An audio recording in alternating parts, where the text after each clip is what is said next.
इतनी बड़ी डेवलपमेंट हो गई है कि शायद मैं अल्फाज में बयान ना कर सकूं। जनवरी की 30 और 31 तारीख को आएंगे 22 अरब देश इंडिया में। पिछले कुछ अरसे से एक बिल्डअप हो रहा था, इतना ज्यादा हो गया था कि फिर मैंने भी इस पे रिपोर्ट करना शुरू कर दिया था। मीटिंग है अरब फॉरेन मिनिस्टर्स की और ये सारे के सारे आकर बहुत सारी बातों पर डिस्कस करेंगे। सर क्या वाकई पाकिस्तान की सब कुछ लूज करने जा रहा है? सबसे पहले अपने दोस्त गवाएगा, दोस्त गवाने के बाद जो हमारी मईशत को बहुत बड़ा सहारा मिलता है इन रेमिटेंसेस के जरिए, वो भी हाथ से जाएंगी क्या? लेकिन इसकी एक बड़ा इम्प्लीकेशन ये है कि अरब मिनिस्टर्स, अरब कंट्रीज के मिनिस्टर्स वो इंडिया आ रहे हैं, आकर मीटिंग्स कर रहे हैं। पाकिस्तान जो अपने आप को समझता है कि मैं अरब कंट्रीज का रहनुमा हूं, वहां पर मैं एक लौता मुस्लिम कंट्री हूं जिसके पास न्यूक्लियर वेपन है, वो सब इंडिया में कर रहे हैं।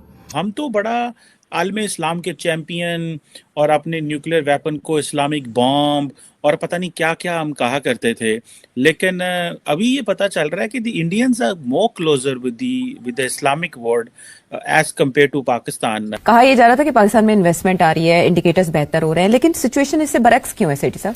देखिए, जो अब दो इश्यूज हैं। एक ये कि ये क्यों जा रही हैं, दूसरा ये कि जो हमें कह रहे हैं जो लोग कि हम फॉरेन इन्वेस्टमेंट आएगी लेके आ रहे हैं। तो let's look at the latter first. Foreign investment लेके आएंगे कैसे? बैनुल-अक़वामी ताकतवर आवाज़ें कहती हैं कि ये सिर्फ अलामत नहीं, एक पैगाम है कि अगर कोई हाथ बढ़ाया गया तो ये हाथ अकेले जवाब नहीं देंगे। सोचिए, वही इलाका जहां अमेरिका ने अपनी अस्करी आंखें जमाई हुई हैं, अब एक सवाल के दहाने पर है कि क्या वही रियासतें अपनी साबिका तवाज़ुन को बरकरार रख पाएंगी? और जब फैसले ऐसे वक्त में किए जाते हैं जब खित्ते में हर कदम हसासियत से भरा हुआ हो, तो हर ऐलान का वजन बढ़ जाता है, हर दोस्त का किरदार तब्दील हो सकता है और हर दुश्मन के इम्कानात नए मानी ले सकते हैं। ये इब्तदा हो सकती है किसी नई शतरंज की जिसमें पहली हरकत ही पूरी दुनिया की नब्ज बदल दे, सुनने वाले को हिला देने वाली वो सुबह जिसमें ना सिर्फ सरहदें बल्कि मफाहमतें भी असरे नौ लिखनी पड़ेंगी। ओआईसी की मीटिंग हो सकती है पाकिस्तान में, लेकिन ये मीटिंग नहीं हो सकती। पाकिस्तान छोड़िए, चाइना में भी इन सब की मीटिंग नहीं हो रही। क्यों नहीं हो रही? क्योंकि इन दोनों से सब पीछे हट रहे हैं, सब इन दोनों से डिस्टेंस बना रहे हैं। इंडिया हॉट फेवरेट है, इंडिया के साथ अब अच्छे रिलेशंस हैं, मोदी की डिप्लोमेसी कामयाब। मगरबी मीडिया में एक अहम पेशरफ्त के तौर पर खास कवरेज दी जा रही है, खासतौर पर खलीजी ममालिक की जानिब। पाकिस्तान के वजीर आजम ने कभी कोई ऐसी इंगेजमेंट इस इशू में नहीं दिखाई। इसकी क्या वजह है? इंडिया की रेलिवेंस है या कि आप समझते हैं कि जो अरब्स हैं वो पाकिस्तान को नापसंद करते हैं कि वो इनके पॉलिटिकल मामलात में जो है वो इंटरफेरेंस या कोई मुदाखलत ना करें? How do you see this sir? देखें जी, इसमें बहुत सारे फैक्टर्स हैं।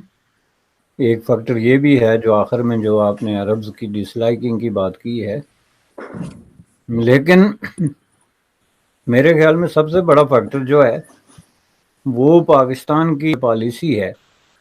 फील्ड मार्शल के इक़्तिदार को शदीद खतरा, अमेरिका से धमकियां, अरब मार्केट में असला बेचने का मामला कितना खतरनाक हो गया, ये तफसील आपने जरा गौर से समझनी है, इसके असरात क्या होंगे। बड़े सब ऐसा क्या है कि पाकिस्तान की जो लीडरशिप है, फौज हो, सियासतदान हो, इंटेलिजेंसिया हो, ब्यूरोक्रेसी हो, या ये आउट ऑफ द बॉक्स सोचना नहीं चाहते? मतलब एक क्वेश्चन है ना, किसी भी पॉलिसी, किसी सोच को आप एक टाइम तक लेके चलते हैं एंड देन एक सोच आती है कि भाई, जैसे फॉर एग्जांपल अमेरिका ने सोचा कि यार क्यूबा पे हमें सैंक्शंस जो है वो खत्म करनी चाहिए, गो के एक फैसला लिया, बाद में उसको अनडू किया, वो उनके एक अपने मसले, लेकिन उन्होंने सोचा, ईरान के हवाले से उन्होंने सोचा, और बहुत सारी चीजें out of the box Obama administration में हुई। आपको क्या लगता है, ऐसा क्या है पाकिस्तान के अंदर, फौज, सियासतदान जो या मजहबी हल्के जो समझते हैं कि नहीं, हमें out of the box on India and Palestine और ऑन कश्मीर और इजराइल सोचना ही नहीं है आउट ऑफ द बॉक्स, और हमें अपने उस पर स्टिक रहना है? क्या इसके क्या फैक्टर्स हैं? आप इस हवाले से आप what do you think sir?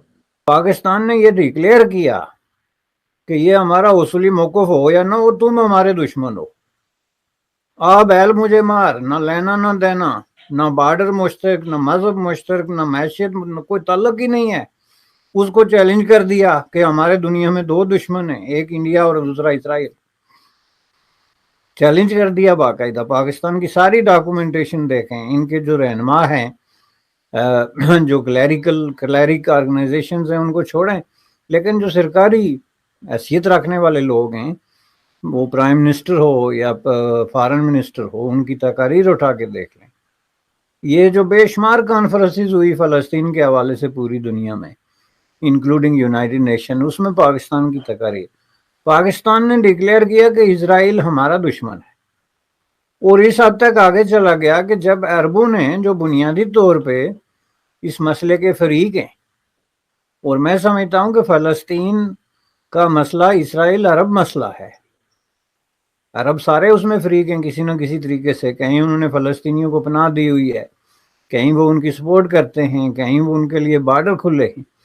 तो उन्होंने भी इसराइल के साथ एक चैनल खुला रखा, उनकी किसी न किसी तरीके से कम्युनिकेशन होती रही, जिसके नतीजे में ये आखिरी 2-3 सालों में इसराइल के साथ उन्होंने बहुत सारे ताल्लुकात को ओपनली, जिसमें यूनाइटेड अरब एमिरेट्स वाले हो गए या इवन खुद सऊदी अरबिया हो गया या मिस्र हो गया या इस तरह के मुल्कों ने क्लियरली जो है वो किया। अब ये दो मुल्क जो है ना, इन्होंने फ़लस्तीनियों के नाम पे गेम करने की और बार्गेन करने की कोशिश की, एक पाकिस्तान दूसरा तुर्की, और दोनों बुरे तरीके से नंगे। नमस्कार दोस्तों, जय हिंद। दोस्तों, पाकिस्तान कितने दिनों से ये प्रोपेगेंडा कर रहा था कि भारत आइसोलेट हो चुका है और उसे कोई पूछ नहीं रहा है, लेकिन जैसा कि दोस्तों हम जानते हैं कि 2025 भारत ने एक साथ कई देशों के साथ फ्री ट्रेड डील किए।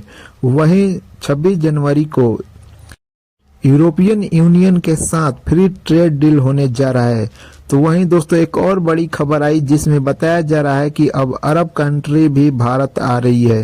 दोस्तों एक दो नहीं, एक साथ 22 अरब कंट्री देशों के फॉरेन मिनिस्टर भारत में आ रहे हैं 31 तारीख को। जैसे ही ये खबर सामने आई, सारी दुनिया में तहलका मच गया कि भारत में मुस्लिमों देश एक साथ ये इसलिए आ रहे हैं दोस्तों क्योंकि यहाँ पर इन्वेस्टमेंट करने आ रहे हैं। यहाँ पर कोई किसी तरह का झूठा डील नहीं होने जा रहा है। जिस तरह से पाकिस्तान प्रोपेगेंडा कर रहा है कि हम अपने यहाँ से न्यूक्लियर डील करेंगे, JF-17 बेचेंगे, ये वो जिस तरह से झूठा प्रोपेगेंडा कर रहा है। दोस्तों वीडियो पसंद है, वीडियो को लाइक करें, शेयर करें, चैनल को सब्सक्राइब करें। दुख की बात यह है कि यूएई एक मुसलमान मुल्क होते हुए यहूदियों के साथ खड़ा हुआ है, यहूदियों की गोद में जाके बैठ गया। आप सूरत निसा उठा के पढ़ें, उसके अंदर कुरान शरीफ के अंदर बड़ा क्लैरिटी से एक आयत जिसका अरबी तो नहीं उर्दू तर्जुमा में बयान का, वो ये है कि आप यहूदियों को अपना दोस्त ना बनाओ और उनका अपना राजदार ना बनाओ, कि वो कभी आपके या राजदार या दोस्त नहीं हो सकते। और वो ये मतलब इस्लाम की टीचिंग है कि आप यहूदियों के साथ, हिंदुओं के साथ, काफरों के साथ मिलकर अगर मुसलमानों को नुकसान पहुंचाओगे तो आपका दर्जा जो है वो जहन्नुम में मुनाफिकीन से भी नीचे होगा। अब तुर्की को देखें भाई, हर 6 महीने बाद जी एम्बेसडर वापस बुला रहे, एम्बेसडर भेज रहे, इजराइल के साथ करीब तरीन ताल्लुकात कायम कर रहे हैं उसके। तो नमस्कार दोस्तों, वेलकम टू केवी पॉलिटिकल। दोस्तों हाल ही में जो वर्ल्ड जियोपॉलिटिक्स चल रहा है, जो डोनाल्ड ट्रंप का जो गेम चल रहा है, इससे सारी दुनिया परे है। दरअसल डोनाल्ड ट्रंप क्या चाहता है ये किसी को पता नहीं है। एक ईगो सेटिस्फाइड करने के लिए भारत और अमेरिका के रिलेशन प्रॉपर्ली हट चुके हैं और भारत और रशिया का क्लोज आना जायज़ बनता है। ऑपरेशन सिंदूर के बाद से पाकिस्तान का लगातार सपोर्ट करना ट्रंप की एक नीति का सबसे बड़ा प्रयास रहा है, जो कि हमारे लिए मतलब ग्लोबल साउथ के लिए काफ़ी ज़्यादा बुरा है।